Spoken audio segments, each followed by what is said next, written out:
PIA ने पाकिस्तान से चीन और टोक्यो के लिए फजाई ऑपरेशन मुअत्तल कर दिया। आज से PIA की परवाजें बीजिंग और टोक्यो नहीं जाएंगी। PIA के तर्जुमान के मुताबिक जापान और चीन के लिए फजाई ऑपरेशन 15 मार्च तक मुअत्तल रहेगा।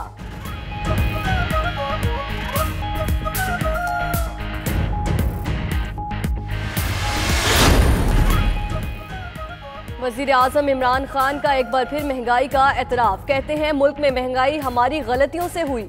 मुश्किल रास्ता ही आपको ऊपर लेकर जाता है। जिसके ख्वाब बड़े होंगे वो दुनिया के आगे जाएगा। पूरी दुनिया को अनाज दे सकते हैं। बड़े डाकुओं पर हाथ डालने से करप्शन में कमी आ रही है।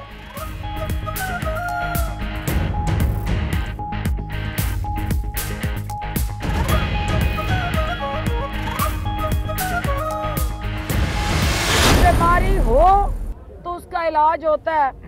इक़्तिदार के साथ जुड़ी बीमारी लाइलाज बीमारी है। सहूलतकार साहब का चैम्बर जो लीडर ऑफ अपोजिशन का है वो खाली पड़ा है। ऊपर वाला भी चैम्बर खाली और लीडर ऑफ द अपोजिशन वाला भी चैम्बर खाली। फिरदौस आशिक ने नवाज शरीफ की बीमारी को इक़्तिदार से दूरी करार दे दिया। कहती हैं पंजाब में नून लीग के गले में शगाफ डाल दिया। मरियम नवाज की आवाज नहीं आ रही। ऑपोजिशन चैम्बर शहबाज शरीफ का मुंतजिर है। मंजूर वसान ने एक और ख्वाब देख लिया। कहते हैं 2020 में इमरान खान मुस्ताफी होंगे और असेंबलियां टूटेंगी। वजीर आजम असेंबलियां तोड़ने का जवाब ढूंढ रहे हैं। रवां साल ही नया इलेक्शन होगा। PTI के नारे लगाने वाले और इत्तेहादी भाग रहे हैं। इमरान के पांव तले से सीढ़ी निकलने वाली है।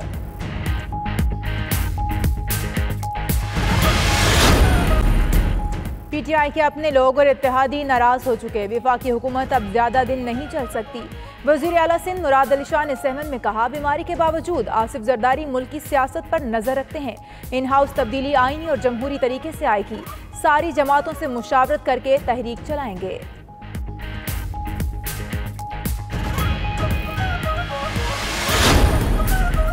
हुकूमत को डेडलाइंस देने वाले पहले अपने गिरेबान में झांकें। सिंध के हालात देखें। पंजाब में नून लीग ने क्या दूध की नहरें बहा दी। वजीर खारजा शाह महमूद कुरैशी की मुल्तान में गुफ्तगू। बोले, तहरीक इंसाफ को अपनी मुद्दत पूरी करने दें। हमारी टर्म पूरी होने पर मईशत मुस्तहकम होगी।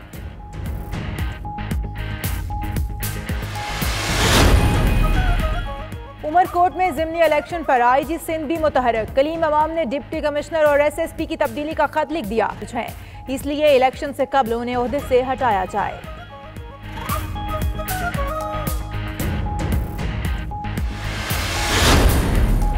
FATF की शराइत पर अमल दरामद के लिए नए कवानीन। जायदादें बहक के सरकार तहवील में ली जा सकेंगी।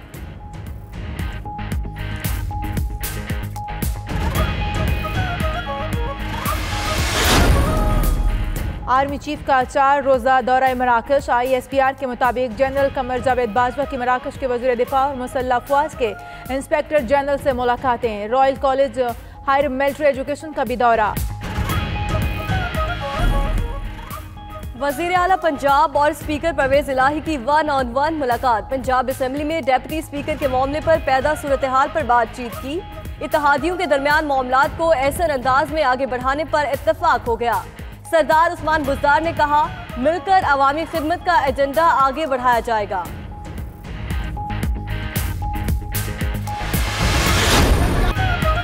ग्यारहवें नंबर पर आने वाले मूसा के 17 रन हफीज के 98 और शाहीन अफरीदी के 4 विकेटों पर भारी पड़ गए। लाहौर कलंदर सनसनीखेज मुकाबले के बाद जीती बाजी हार गए। दूसरे मैच में कोयटा ग्लैडिएटर्स ने कराची किंग्स को 5 विकेटों से हरा दिया। कराची ने 157 रन का हदफ दिया। आजम खान और सरफराज की शानदार बैटिंग ने फतह दिला दी।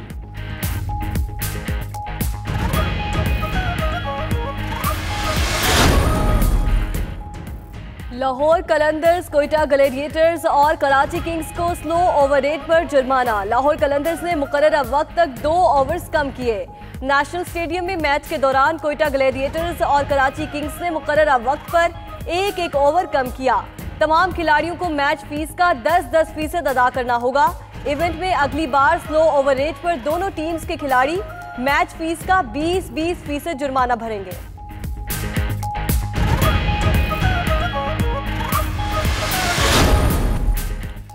जर्मनी के शहर हैम्बर्ग में रियासती इंतखाबात, चांसलर एंजेला मर्कल की क्रिश्चियन डेमोक्रेट्स पार्टी को शर्मनाक शिकस्त का सामना। सोशल डेमोक्रेट्स ने मैदान मार लिया, 38% वोटों के साथ सबसे आगे। ग्रीन पार्टी की 24% से ज्यादा वोटों के साथ दूसरी पोजीशन। एंजेला मर्कल की पार्टी सिर्फ 11% वोट ले सकी।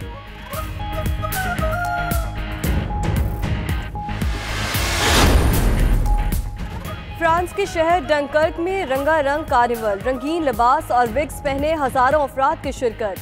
कई लोगों ने चेहरे पेंट करा रखे थे। शहर के मेयर ने एक तारीखी इमारत से अपने मेहमानों के साथ मिलकर कई सौ किलोग्राम मछलियां भी लोगों की तरफ फेंकी।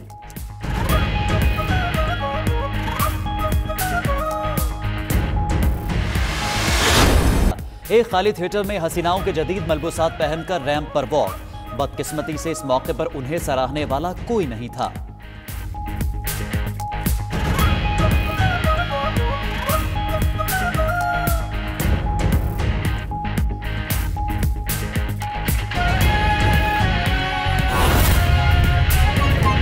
खुशी बनानी चाहिए।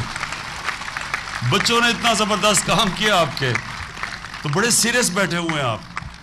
ये खुश होने का दिन है आज। और उसके बाद एक मैं स्पेशल थैंक करना चाहता हूँ आज टोनी अशाय, जो कि लॉस एंजलिस से आए हैं।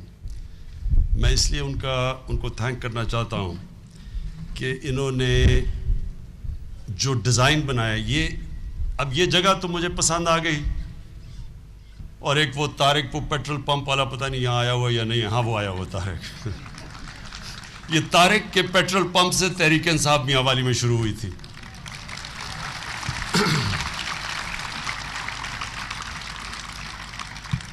क्योंकि मैं यहाँ कैंपेनिंग शुरू जब की, आज से पता नहीं कितने 20-22 साल पहले, तो यहाँ कोई जगह ही नहीं थी। डेरा तो हमारा था नहीं, क्योंकि मैं तो लाहौर में रहता था। तो जब मैं यहाँ कैंपेन कर रहा, तो एक दिन वो रिखी में पेट्रोल पंप था, वहाँ मैंने गाड़ी में पेट्रोल डलवाना था। तो ये अब तो खैर माशाल्लाह सफ़ेद बाल हो गए, तब ये बच्चा था।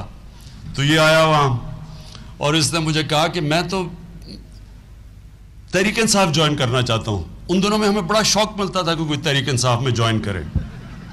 तो हमने इसका पकड़ लिया, इसके हाथ मिलाया, और इसका जो पेट्रोल पंप था वो हमारा सेंटर बन गया। उधर से तहरीक इंसाफ मियांवाली में शुरू हुई। और इसी तारिक ने ये जगह मुझे दिखाई, क्योंकि मैं सोच रहा था यहाँ बड़ी बेरोज़गारी थी। मैंने कहा कोई टेक्निकल इंस्टीट्यूट बना दूँ ताकि नौजवानों को रोज़गार मिल जाए। मुंशियात की तरफ जा रहे थे, जुर्म की तरफ, बेरोज़गार बेचारे नौजवान थे। वाइब्रेंसी थी, काम करना चाहते थे, लेकिन नौकरियाँ नहीं थी या स्किल्स नहीं थे। तो शुरू तो हुआ ये। तो मैं इसके पास यहाँ पेट्रोल पंप पे, हम शाम को गर्मियों में बैठे हुए शाम को यहाँ बैठते थे, तो उधर इसने मुझे कहा कि ये जगह दिखाने को मुझे ले आया।